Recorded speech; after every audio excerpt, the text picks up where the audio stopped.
Assalamualaikum. Chapter Triangles, class 10th, exercise 6.2, question number 7, using basic proportionality theorem.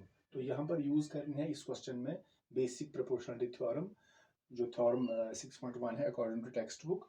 Prove that a line drawn through the midpoint of one side. तो यहाँ पर prove करना है a line drawn through the midpoint of one side. अगर triangle का हम कोई भी साइड लेंगे तो इस किसी भी साइड के मिड पॉइंट से, फॉर एग्जाम्पल यहाँ पर हमने ये triangle A B C draw किया है, तो हमने यहाँ पर लिया है ए बी साइड. तो draw through the mid point of one side.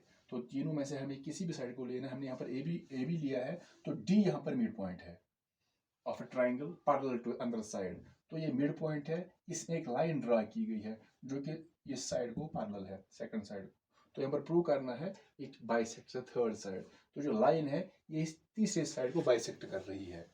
तो यहाँ पर हमें जो प्रूव करना है, ट्राइंगल ए बी सी यहाँ पर है, तो यहाँ पर ए बी का मिड पॉइंट डी है.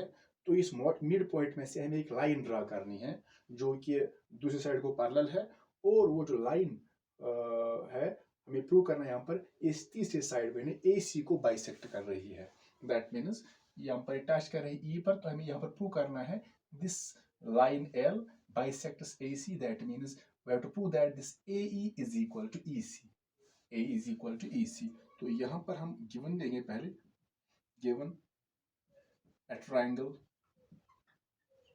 ABC in which D is the midpoint of AB, and तो यहाँ पर हमने खुद लिया है कि ट्राइंगल ABC, तो D AB का मिड पॉइंट है through D a line L. हमने इसका नाम L रखा है, line L. D through D a line L is drawn parallel to BC. तो यहाँ पर हमें प्रूव करना है, यहाँ पर हमें प्रूव करना है जो लाइन L है ये इस AC को बाइसेक्ट कर रही है. तो दैट मीन्स हमें प्रूव करना है जो AE है it is equal to EC. तो हम प्रूफ यहाँ पर लेंगे, प्रूफ. तो पहले D जो है वो AB का मिड पॉइंट है, ये गिवन है. D is the midpoint of AB. Therefore अगर ये मिड पॉइंट है AD it is equal to BD. AD it is equal to BD. या यहाँ पर हम लिखेंगे AD is equal to BD. अगर BD को ट्रांसपोज करेंगे लेफ्ट साइड में, तो या तो बनेगा AD माइनस BD, ऐसे बनेगा AD माइनस BD, देन यहाँ पर 0 बचेगा, 0. एक और यहाँ पर कंडीशन है, अगर BD को यहाँ पर डिवाइड लाएंगे, यानी AD अपॉन BD, ऐसे यहाँ पर AD है ये, तो BD को यहाँ पर लेफ्ट में ट्रांसफर करके डिवाइड करेंगे BD, तो जो फिर यहाँ पर 0 नहीं आएगा, यहाँ पर 1 आएगा. तो so AD upon BD it is equal to 1. जब क्रॉस मल्टीपल करेंगे दोबारा, तो it is 1 upon 1 AD into 1, that is AD is equal to BD into that is BD. तो ये दोबारा मिलेगी यही स्टेटमेंट, AD is equal to BD. So यहाँ पर AD अपॉन BD इज 1, तो इसको फर्स्ट रखेंगे. तो अब यहाँ पर जो लाइन है ये BC के पैरेलल है.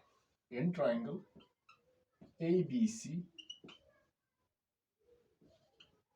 line L is parallel to BC. तो यहाँ पर हम यूज करेंगे बेसिक प्रोपोर्शनलिटी थ्योरम, क्योंकि जब भी किसी ट्राइंगल में लाइन ड्रा करेंगे पैरेलल किसी भी साइड को, तो जो लाइन होगी वो बाकी दो साइड्स को डिवाइड करेगी इन द सेम रेशियो. ये जो लाइन L है ये BC के पैरेलल है, दैट मीन्स ये लाइन AB और AC को डिवाइड करेगी in the same ratio according to basic proportionality theorem.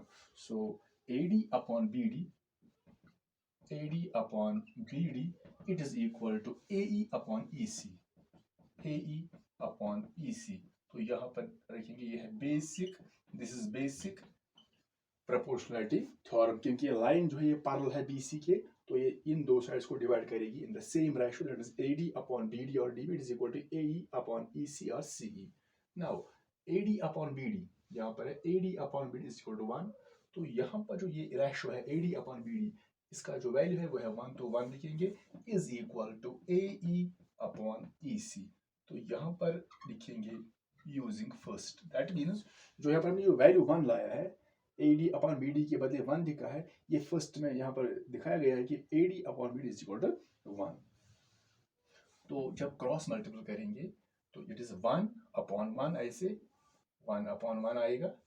So AE into 1 cross multiple होगा, so AE it is equal to EC into 1, it is EC। तो divide नहीं रहेगा, क्योंकि जब लेफ्ट और राइट को क्रॉस मल्टीपल करेंगे तो डिवाइड नहीं रहेगा। So we get AE into 1, that is AE is equal to EC into 1, that is EC। We get AE is equal to EC। तो हमें प्रूव करना था AE is equal to EC। Therefore तो हमें prove करना था जो line है यहाँ पर, लाइन L यहाँ पर हमने ड्रा की है, AB के मिड पॉइंट से ये BC के पैरेलल है, तो ये L जो है ये AC को बाइसेक्ट कर रही है, हेंस प्रूव्ड।